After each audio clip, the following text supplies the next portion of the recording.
Tugenze kusuula egamba nti okutambula kulaba okudda kutenda. Kino nno yakigamba bulungi, okudda kutenda. Nno baalukyusa mbu okutambula kulaba okudda kukola. Ng'ogenda ky'ogenza olambule munnange. Pawulo kwe yasookera okulaba nti olugendo lw'omu bbanga terufaanana ku lukalu, bwe yayingira ennyonyi ku kawungeeza ako ke yasitulirako, olwatuuka bw'ati yali takyayinza kuwuubira be yali alese ebweru. Yawulira nga yali tamatizibwa okuwuuba kwe yali awuubye ng'akyali ebweru, era bwe yakubaganya ebirowoozo yafaanana okuba nti yali awuuba kitawe Bazibumbira yali tamulabye. Kati yali agenda okuddayo ebweru, agenda awuubire kitaawe Bazibumbira naye asiime. Yagenda okulaba nga bamuwa swiiti era nga bamulagira okwesiba emiguwa. Si lukoba, gyali miguwa. Ko ye nti bukedde ennyonyi yali luva okwaya, yasooka n'ewenyuka emitsinda emizibu ng'eri ku ttaka ng'ekirako embuyaga. Pawulo yagenda okuwulira ng'esituka, emmeme n'emutyemuka bwettwa. Ate yagenda okuwulira ng'ereewa, ng'esaza emisinde. Amangu ago nannyini kutu n'abukuta. Pawulo ebyenda ne bimwetukuta. Yali atudde mu ddirisa kye yava ayisa amaaso n'atunulako wansi. Wano wansi wali wakutte bwe popopopo. Naye Pawulo muli yawulira nti ali wala nnyo mu bwengula eyo. Ennyonyi yatandika okuseeyeeya. Pawulo n'atandika okunyumirwa olugendo. Ebizibu byonna eby'ensi yafaanana okuba nga abirese wansi. Yatuula wamu n'omuwala omuzungu. Amabeere g'omuwala ono omuzungu gaali gafukamira bufukamizi nga gabiteeku naye nga gafukamirira gati gaagalayagala okugwagwa. Era erangi y'enviiri ze yali ya zaabu, yali more gold. Mu kiseera kino ye omuwala yali mu mattansejjere era mu bugenderevu oba mu butanwa, nange saamanya, omutwe gwe gwali guwummudde ku bibegabega bya Pawulo, ku kibegabega kya Pawulo ekya ddyo. Kino nno kye kintu Pawulo kye yasinga okujjukira mu lugendo lwonna. Najjukira omukulu omu gwe baagamba nti yatigaatigira akaana ku nnyonyi. Akaana kaagira bugizi ne keebaka kati ne kanneesigamako. Oba mu bugenderevu oba mu si mu bugenderevu. Kati Pawulo obulamu bw'Ebungereza yabumanyira mangu, era omusomo n'atandika okugukakkalabya n'okusinga be yasangayo. Yafuna emikwano mingi nnyo. Kyokka mu bonna Brian Tust ne Richard Morgan be baali enfiira bulago ze. Ekyekiro Brian ne Richard ono buli omu yali omwana omu bwe mulumulu ow'abazadde be ku buli ludda. Brian ne munnankani wono gundi Richard. Brian yalina bakadde be bombi era bombi bamwagala nnyo nga tagambwako. Kyeyayogeranga nga kyekimutuusibwako awatali kutemya kikowe. Ng'akyali muto nnyina yavanga mu kumulabirira n'amulundanga bulunzi. Ye yamunonanga ku ssomero. Omwana yaweereza ddala emyaka 10 n'omusobyo nga nnyina akyamusuuza mu kisenge kyabwe abazadde be. Wano mu Buganda kikolwa mwanange. Mpozi nga muli bawejjere nnya musula mu kazigo kamu. Ate ng'akyamunaaza ne mu maaso. Ate nammwe abazungu muleke kugiranga. Kati Richard muno ndabako yo n'Abaganda abamu ababikola wano abatiitiibya batyo abaana anti tasobola kulya, bw'atalya tagira n'asooka agiragira emmere ng'amuweera ku kajiiko ati mwana wa myaka 8 bw'oyo bw'otomuliisa olowooza alya. Yeebali ebiwengene by'abazadde batyo. Kati Richard ye teyali wa mukisa ate ye bwe gutyo munnange. Nnyina bwe yali ng'akyali lubuto yasuubira nti alizaala mwana wa buwala, era ne kitaawe bw'atyo okumanya nga beesunga omwana ow'obuwala balonda n'erinnya nti ye Saara nga ly'eryokutuuma omwana oyo gwe bali babazadde. Ebiseera ebyo bali tebasobola kukebera nti muwala oba mulenzi, anti byali byaddeera. Ndowooza era n'abazungu bali tebannakifuna ekyo ekyokukebera omwana. Munnange Saara lyali linnya lya ssenga wa nnyina wa Richard omuganzi Kayingo. Wabula kyababuukako kubanga omwana bwe yazaalibwa yali mulenzi.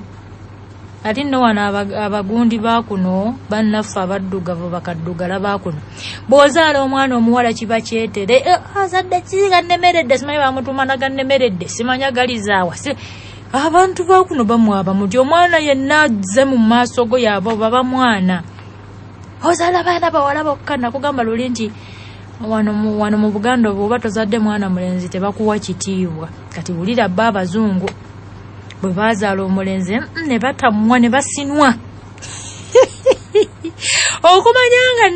okumanya nga Nakawere yanakuwala kata n'omwana amulekera abasawo omusanya nga yakamala okuzaalibwa kitaawe yafa. Ekinyiizo ku kinyiizo. Nyina n'asigala nga yamujjanjaba yekka era yabonaabona nnyo. N'abazungu babonaabona naye kubanga yali alwala nnyo, buli lwe yawolomanga olw'obulwadde nga nnyina yeesunguusula ne mu bazungu ebyo gyebiri. Ono mwana naye nga ndabye singa kale Katonda yampa muwala, ne mu bazungu gyebiri ebyo. Omuwala yalwazika nze bano abalenzi bano ate bwe yamuleranga n'amala amuteeka omutwe ku kifuba ng'asindika eri ati leka kuntujja folomali. abazungu nabo kati olwo munnanga azaala babakateeyamba n'abateesobola abakenenuka endusu bo basuule wulira nnono yazaala buzazi mulenzi naye wulira ebigambo leka kuntujja nze foloma lya mutwe omukazi naggwayo dda. Leero Richard yakulira mu bunaku obutayogerekeka. Kati mu college muno bano nno bambi bombi Richard ne Brian be bali enfiira bulago za munnaffe ono Paulo. Nayo gye gyali mikwano gye Richard ne Brian. Kati Richard ne Brian gye bataatuusa Paulo mpozi nga tebamanyiyo yali yakatuuka mu college ne bamubuuza nti oyagala obunyonyi ko ye nti obunyonyi butya kobo nti yii naawe mu Africa gwe ng'okyali mu bofu nnyo gwono manyi bunyonyi buno obutalina biwawaatiro ko ye nti nesibulabangako tugende mu bundage. Bayambalira ku mugongo nga nswa nga bejjawo okugenda okunoonya ebisu gye biri. Obudde bwali bwa muggundu era nga n'empewo emeketera ddala ku magumba. Paulo yali alowooza nti bakugendera mu bbaasi naye bali banne ne bamugamba nti ffe bwe tuba tugenda mu bunyonyi tukola lunwe. Ekyo nno nakyo kyamulema okutegeera. Yagenda okulaba nga Richard ne Brian buli mmotoka ejja okujjako bbaasi baagiraga nga lunwe okutuusa lwe baafuna omuzira kisa n'abatwala. Baaviiramu ku kizimbe kya bbanka ne basala ekkubo okutuusa lwe baatuuka mu kkanisa. Paulo yali akyegomba entikkiro y'ekkanisa ebide ne bitandika okuvuga. Byamukanga nnyo nno ko ye nti wano wafiira muloge. N'afunya kakokola atondeka nnyuma. Yavaawo awo ng'ennyindo yenkata kwe kubuuza banne nti simanyi tunaatera okutuuka. Kobbo nti ndaba emmanju wano we wali ekizigo. Olwo yali ssaawa ng'emu ey'akawungeezi. Abalenzi tebaalwa ne bagenda mu bunyonyi. Paulo yali atandika okunoonya ebisu, banne ne bayingira mu bbaala ne bamuwenya n'abagoberera. obutakulimba Paulo yali tayingirangako mu bbaala y'abazungu badde manyi tayingirangako mu bbaala nga wano yali mu siniya ey'okuna n'ayingira mu bbaala nga yeefudde yali tayingirangako mu mabbaala g'abazungu ago. Kyali kisenge kigazi nnyo, buli muntu yali yeeminsa ate ng'abamu ku basajja bakutta abakazi mu biwato. Mu nsonda eyamuli okumpi yalabawo omuwala yali awummuzizza omutwe gwe ku ttama y'omulenzi. Awo mu mulyango kumpi ne kawunta wali watuddewo ekkazi eryagejja nga lyagejja ne liwola. Lyali litudde ku katebe kawanvu kyokka ng'ogubuto gwalyo gwonna guli ku mmeeza ya kawunta. Lyali lyakula litye munnange, mu kuteebereza lyali lisingako mu myaka akakadde kannankabirwa akaali kalirwana ka Paulo wa binoga.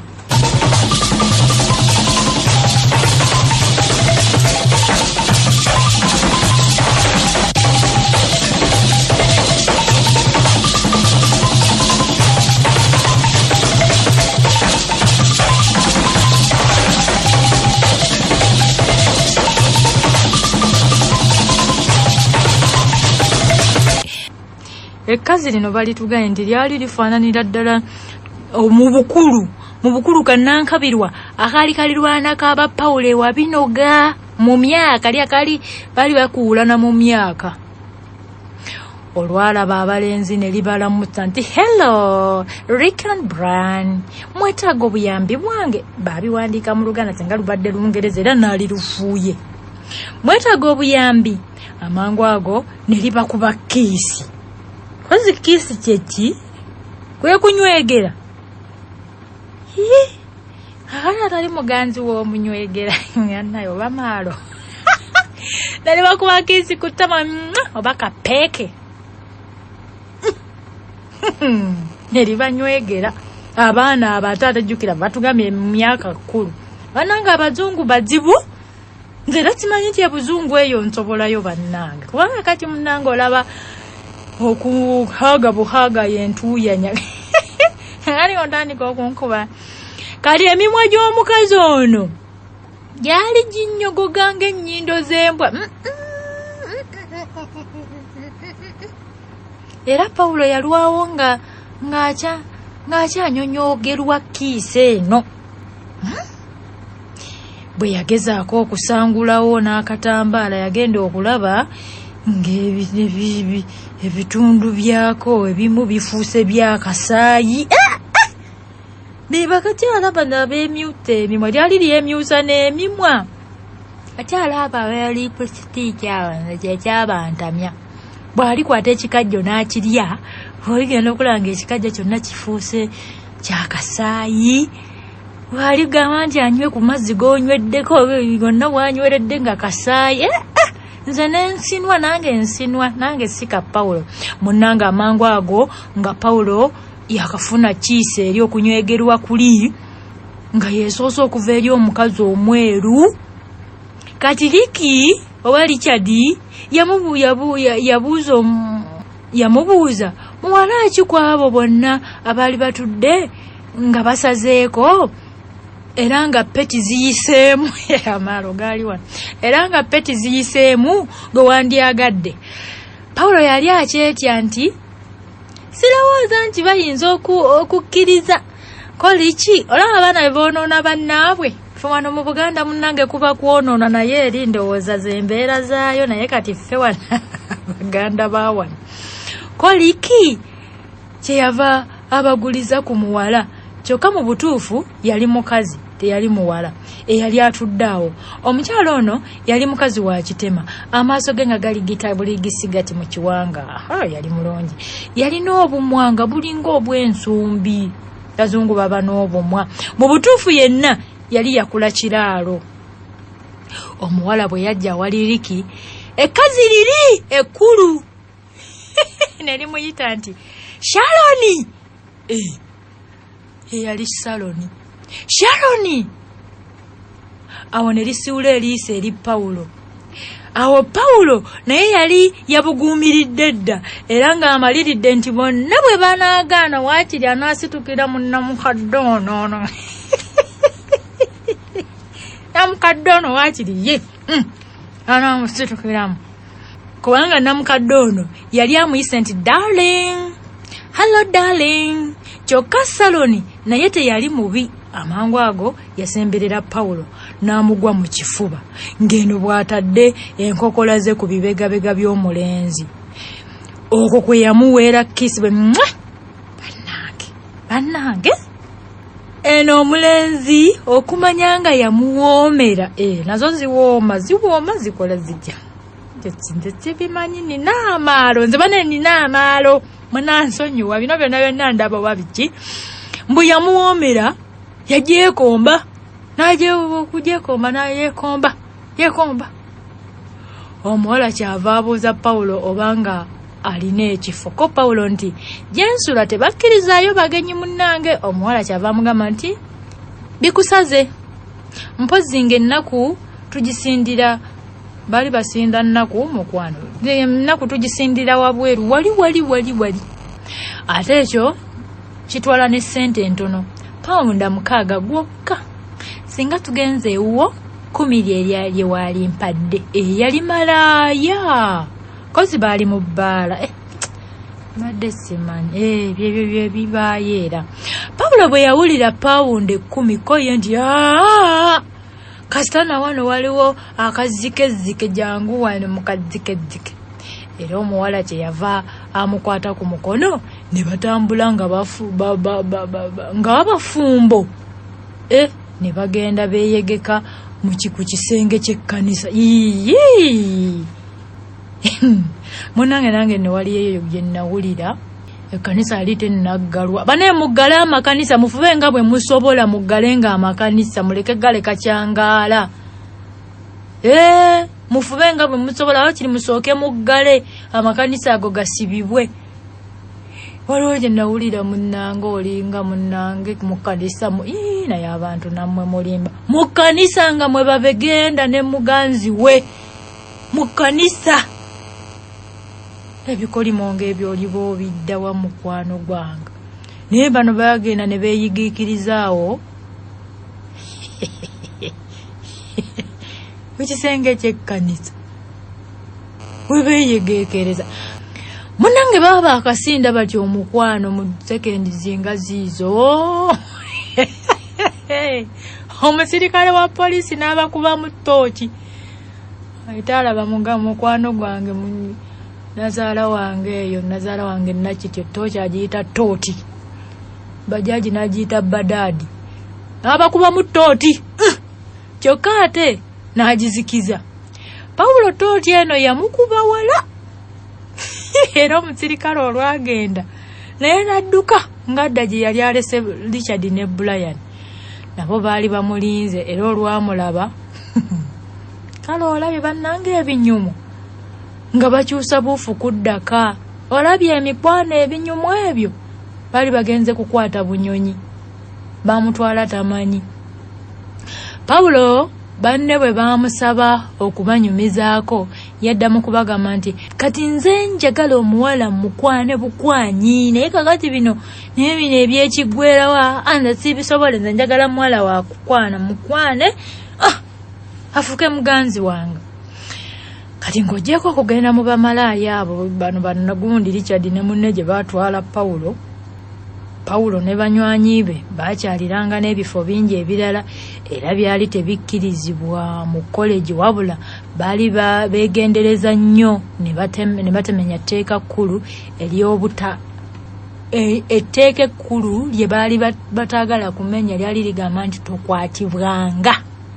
tokwatibwanga kasita kakutana n'okwatibwa naye ndowooza bwe wabikolanga nga tokwatibwa ndowooza wakolanga. Kati olabye munnange ebinyumu by'abaana abavubuka ate abazadde bwe bati abaana baffe we batwonoonekako ebinyumu jangu tugende gezaako bwoti tandika bwoti atandikiriza enjaga neefuuka enjaga omwana enjaga neefuuka enjaga n'agwa eddalu bwe bityo bwe bitandika. zadde mugenderera abaana mubabuulirire nga bakyali